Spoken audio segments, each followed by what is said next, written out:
Hi guys, so today I'm going to be making a video on the things I wish I knew before I started my GCSEs. Just for a little bit of background, I started my GCSEs in 2023. I got all 8s and 9s and I'm currently in my first year of medical school. Side note, I cannot wait to post uni content. I'm very aware that I said I'd be posting videos. I still haven't. With that being said, I did record me moving in. I recorded a few time lapses of me like studying in the library, but not a lot of me just actually doing things. But I am going to start recording my day-to-day, hopefully. So stay tuned for that. I just want to say a quick thank you to Pearson for sponsoring today's video. But anyways, if you watch any of my previous vlogs, specifically my British high school vlogs, a lot of work went into the grades that I ended up getting. And I want to point this out because I'm not someone who's naturally smart, in the sense that I did actually have to try. I couldn't just read something and know it like the back of my hand. And I just want anyone who's watching this who feels like they're not happy or satisfied with the grades that they're currently achieving, that there's so much time for you to change it. I believe absolutely anybody could bump their grades up by however many, and hopefully some of the tips that I mentioned today can help. So the first thing I wish I knew was how to properly organize my time, whether that be marking on your calendar what topics you're going to cover that day, or just having a specific time or part of the day where you just know this is when you're going to revise, this is when you're going to study. Because I feel like it gets to the point where you have to realize if you really want to have good grades, doesn't matter how motivated you are, do it unmotivated. I find it funny because people always ask me like, how are you so motivated to study all the time and revise? And it's like, I'm not. You just have to be disciplined enough to know that you can't keep avoiding revising and studying just because it's such a mundane and boring task. Like, you have to do it. For me, I think what helps is having an end goal in mind. I knew by year 10, year 11 that I wanted to go into medicine, and GCSEs do matter. They will take that into consideration. But also I just wanted to prove to myself that I could get high grades. But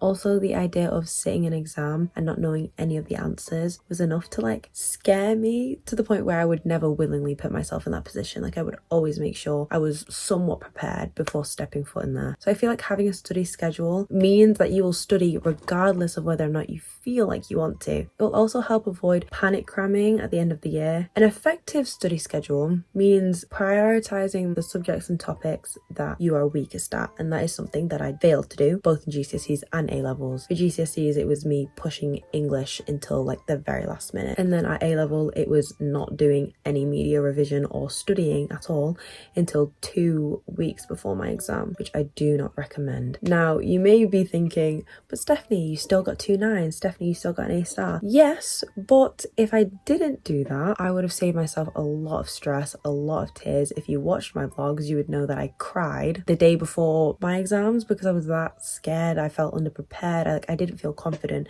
But if I did little by little over the course of the year, I would have been comfortable with these topics and these subjects by the time I had to actually sit my exam. The next thing I wish I knew / had access to when I started my GCSEs is actually Pearson. They're the world's leading learning company, and so basically the experts when it comes to exams. Specifically for Spanish, I struggled a lot with the grammar as well as the listening aspect of the course. Personally, I believe it was the way it was taught to me in high school that just made it such a stressful experience. The entire 2 years that I had to do Spanish, I just regretted that I ever even took the subject. And I just know that if I had a resource that presented the entire GCSE course in a straightforward and simple manner, I just wouldn't feel like that, because learning a foreign language is so interesting. It's actually on my like life bucket list, and I really hope one day that I actually achieve it. But luckily Pearson make GCSE MFL revision guides for French, German and Spanish, which has full coverage of specified vocabulary in manageable chunks. They present grammar in context, including short reminders and videos to help with the tricky areas, as well as a full section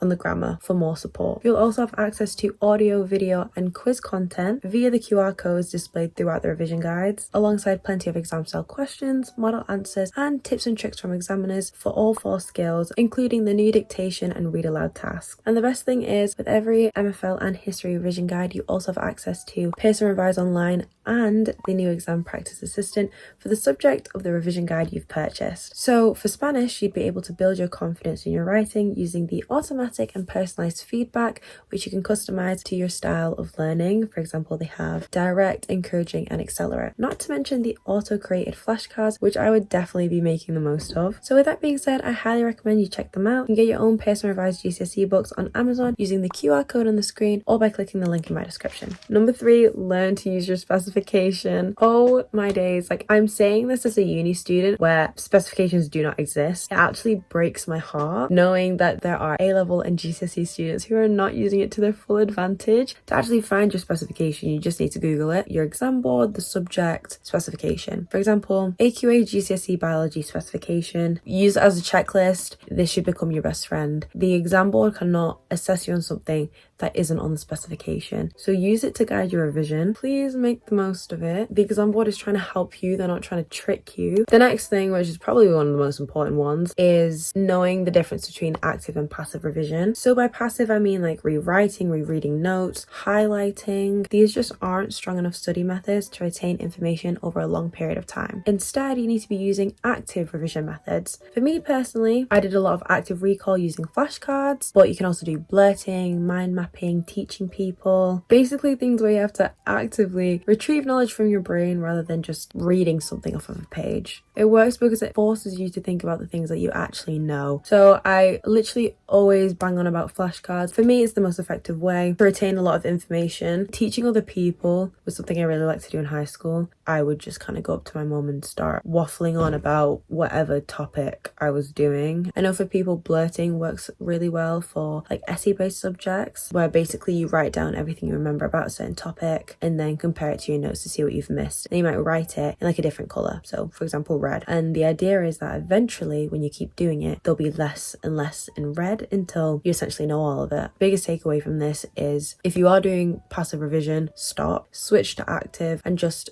generally figure out what works best for you and then stick with it. And the last thing I wish I knew before taking my GCSEs is the idea of not comparing yourself to other people in any aspect. Like, don't compare the number of hours you've revised or the grades other people get, or specifically on like TikTok. I feel like that's the worst for it. You know, certain people who do really well like to post about them doing really well, rather than people who are really struggling are probably not going to share it with the world. You might be scrolling on TikTok and it's like, oh, I did 1 million hours this week and I'm going to do 5 million more hours the next week, and you're just there like, oh, I only did like 2 hours. Am I not doing enough? But you have to remember that they could be doing however many hours and still didn't cover as much as you might have covered in a much shorter period of time. You just need to focus on what works for you and just remind yourself that, you know, they can be doing whatever, but honestly it does not matter. I know that I used to get a little bit feel a little iffy about how well other people used to do at English. Like in the mocks, I never got above like a 6 or a 7.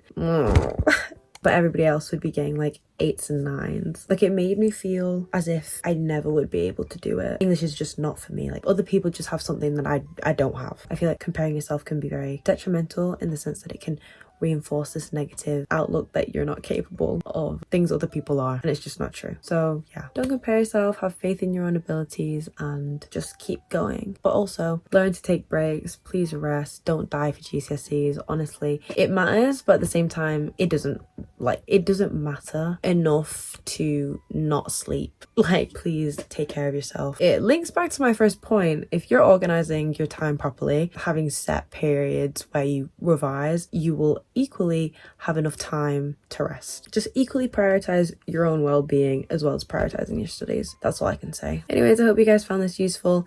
I do have videos on my channel from back when I did my GCSEs on how I specifically revised for each of my subjects that I took, so check them out. I'll link it down below. Feel free to watch my past videos because a lot of the things I say in the videos still stand. Hope you guys enjoyed the video. I haven't really been uploading much, but here's my Vinted. Please follow. Please consider buying my clothes. Love you guys. Also, if you're not, this is my TikTok. Follow my TikTok just because I feel like I post more consistently on there than I do any other social media platform. So if you're wondering if I'm still on the internet, I will probably still be posting on there. But anyways, that's it. Please consider subscribing, and that's all I've got to say. Bye bye.